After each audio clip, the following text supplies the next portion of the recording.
हाँ recording.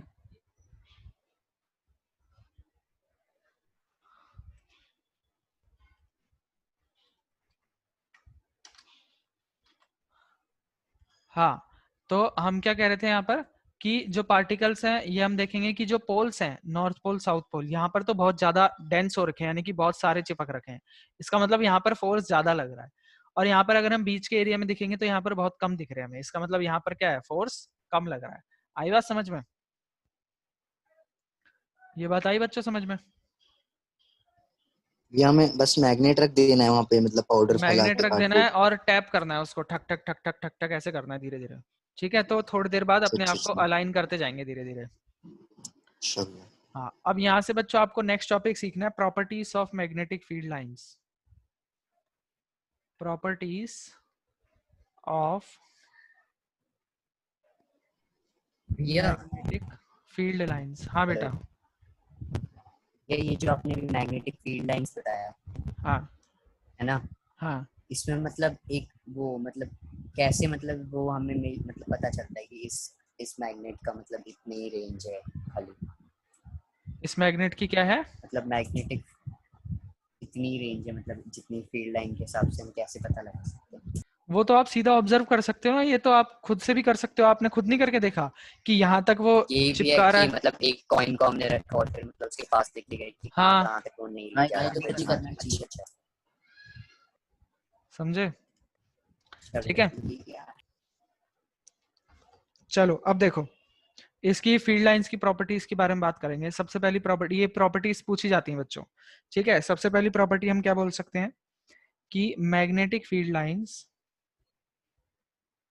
Magnetic field lines start from the north pole of the magnet and ends at the south pole of the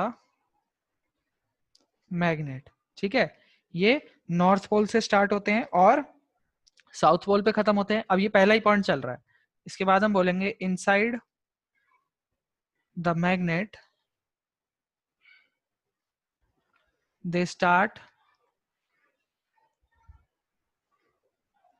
from the south pole and ends at the north pole. ठीक है, और magnet के अंदर की बात करेंगे तो ये साउथ पोल से स्टार्ट होते हैं और नॉर्थ पोल पर खत्म हो जाते हैं। ठीक है, और इसी तरह से क्या करते हैं, क्लोज्ड कर्व बनाते हैं। Hence they form closed curves. ठीक है, ये बंद ये चक्र हम बनाते तो हैं। बाहर का ही दिखाते हैं ना खाली बाहर का लाइंस, नहीं, अंदर की भी दिखाते हैं। कैसे ठीक है, देखिए। अंदर में आपको कुछ नहीं करना, साउथ से नॉर्थ में ले जाना है, जैसे मैंने आपको यहाँ से बना के अच्छा दिखाई अच्छा थी। अच्छा, ये ठीक है भैया। ये बाहर है और ये अंदर है, ये ऊपर बाहर है वाली नीचे, और ये अंदर है। ठीक है, ये ठीक है आपका पहला पॉइंट हो गया। दूसरा पॉइंट देखो हम क्या बोल सकते हैं कि द स्ट्रेंथ ऑफ, भैया यहाँ पे इन एरोज का भी कुछ वो होता है क्या कह रहे हो? तो ये एरो जो है arrows का भी डायरेक्शन रोल बता होता रही है ना कैसे चल रही है वो, जैसे नॉर्थ पोल से स्टार्ट हुई और साउथ पोल पे खत्म हुई। जो मैग्नेटिक फील्ड लाइंस है उसकी डायरेक्शन दिखा रही है ना एरो, की नॉर्थ पोल से स्टार्ट हो रही है और है। साउथ पोल पे ये खत्म हो रही अच्छा भैया ये वाला समझ नहीं आया मेरे को, ये जो ऊपर से जा रही है ना सर्कल के ऊपर से, है। हाँ हाँ, ये सारे के सारे क्लोज्ड कर्व है ना ये। हाँ भैया हाँ हाँ, ये यहाँ से जा रही है और फिर यहाँ से आ रही है, ये समझ नहीं आया। मतलब इसमें समझ क्या नहीं आया, क्यों जा रही मतलब है? यहाँ से एक एरो जा रही है, उसके बाद फिर भैया हाँ यहाँ से भी जा रही है। अरे तो नॉर्थ पोल से स्टार्ट होकर साउथ पोल पे खत्म हो रही है ना, वो तो चारों तरफ से जाएगी। ये अच्छा भैया यहाँ पे भी नॉर्थ से स्टार्ट होकर साउथ पे खत्म हो रही है। ठीक है, अगला पॉइंट देखो क्या है हाँ भैया कि the strength of the magnetic field the strength of the magnetic field is depicted by the degree of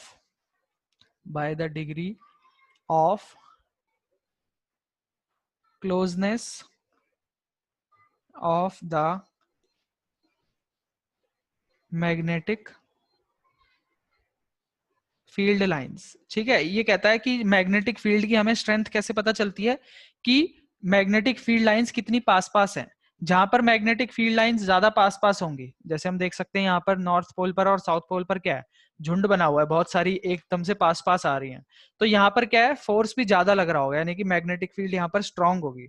और जहां पर देखो इतना इनके बीच में इतना इतना गैप है, तो यहाँ पर क्या होंगी, मैग्नेटिक फील्ड लाइंस कमजोर होंगी, वीक होंगी। ठीक है, यहाँ पर लिख देता हूं मैं कि मैग्नेटिक फील्ड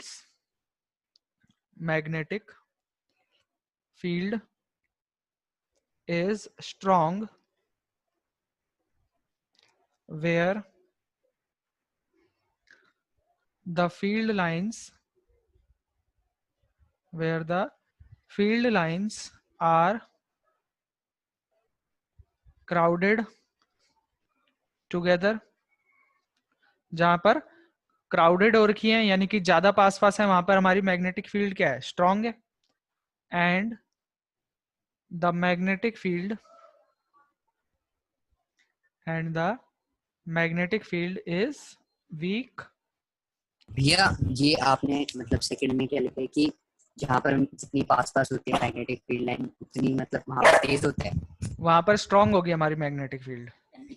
अच्छे जैसे यहाँ पे ना वो नॉर्थ और साउथ में काफी ज्यादा चिपकी चिपकी है क्लोज। हाँ, where the field lines are far apart. ठीक है, जहां पर दूर दूर है वहां पर क्या होगी, मैग्नेटिक फील्ड हमारी कमजोर होगी। ठीक है, ये पॉइंट भी क्लियर है सभी को? ये क्लियर है बच्चों, पॉइंट सभी को? हाँ भैया। हाँ, अब नेक्स्ट है बच्चों, देखो लास्ट पॉइंट है इसका कि no two magnetic field lines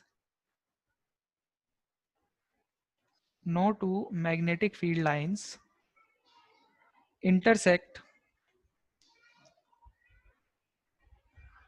each other।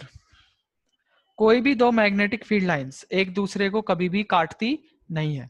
आप यहां पर देख लो, कोई भी एक दूसरे को इंटरसेक्ट नहीं करेंगी।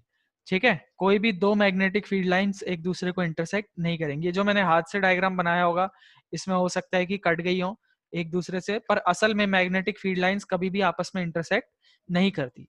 और क्यों नहीं करती, इसका भी रीजन है बच्चों। आपको पता है कि अगर कोई भी ऑब्जेक्ट सर्कुलर मोशन में होता है या किसी कर्व के मोशन में होता है, अगर कोई ऑब्जेक्ट ऐसे मोशन कर रहा है, इस तरह से मोशन कर रहा है कोई ऑब्जेक्ट, और अगर हम आपसे बोलते हैं कि इस पॉइंट पर इसकी डायरेक्शन क्या होगी, इस पॉइंट पर इसकी डायरेक्शन क्या होगी, तो आप इसकी डायरेक्शन कैसे बताते हो? हम इस पॉइंट पर एक टेंजेंट ड्रॉ करते हैं।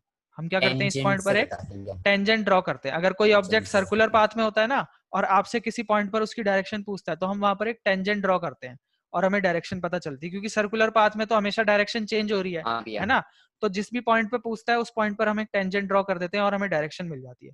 सर्कुलर पाथ हो चाहे कर्व वाला पाथ हो, उसमें भी अगर किसी पॉइंट पर पूछता है, मतलब इस पॉइंट पर इसकी डायरेक्शन क्या होगी, तो ऐसी डायरेक्शन होगी, टेंजेंट ड्रॉ कर लेंगे हम वहां पर। टेंजेंट ड्रॉ करना तो आता है ना, यहाँ से ये टेंजेंट ड्रॉ कर लेंगे। अब ये आपको आएगा नहीं ड्रॉ करना, बस आपको पता होना चाहिए। ठीक है, अब देखो अगर दो मैग्नेटिक फील्ड लाइंस आपस में इंटरसेक्ट कर जाती हैं तो क्या होगा। देखो मान लो अगर दो मैग्नेटिक फील्ड लाइंस आपस में, अभी तो हमने बोला कि मैग्नेटिक फील्ड लाइंस आपस में इंटरसेक्ट नहीं करती, पर मान लो कि अगर दो मैग्नेटिक फील्ड लाइंस आपस में इंटरसेक्ट करती, जैसे कि मान लो ये हो जाता, तो ये जो पॉइंट है हमारा जहां पर उन दोनों ने इंटरसेक्ट करा है, यहाँ पर क्या होता, अगर मैं इस कर्व की बात कर रहा हूं तो मेरी डायरेक्शन क्या आती, ये आती, यहाँ पर हमने टेंजेंट ड्रॉ करा। और अगर मैं इस कर्व की बात कर रहा हूं तो मेरा टेंजेंट कैसे ड्रॉ होगा, ऐसे ड्रॉ होगा। यानी कि एक पॉइंट पर कितनी डायरेक्शन शो हो रही, कितनी डायरेक्शन शो हो रही है, दो डायरेक्शन शो हो रही है। एक ही पॉइंट पर कितनी डायरेक्शन शो हो रही है, दो डायरेक्शन शो हो रही है। और ऐसा पॉसिबल नहीं है, आपने कभी ऐसा देखा है कि आपके हाथ में कंपास हो, कंपास का मतलब समझते हो ना, जो डायरेक्शन दिखाता है, और वो एक बार में आपको दो दो डायरेक्शन शो करे। ऐसा कभी होता है कि एक बार में आपको दो दो डायरेक्शन शो करने लग जाए वो? जो कंपास होता है बच्चों, उसके अंदर भी एक छोटा नहीं सा होता मैग्नेट भैया। होता है, ठीक है।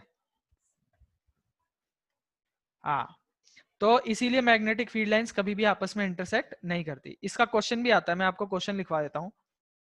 क्वेश्चन आता है आपके पास, explain why two magnetic field lines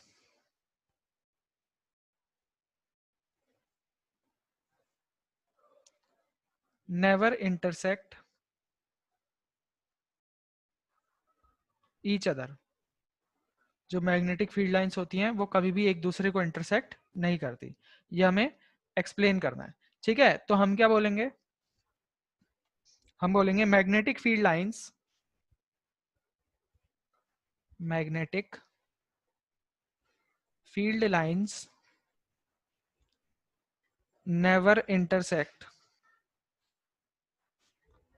each other, never intersect each other, because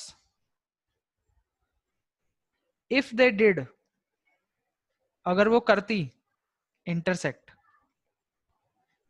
then at the point of intersection, then at the point of intersection the compass will show,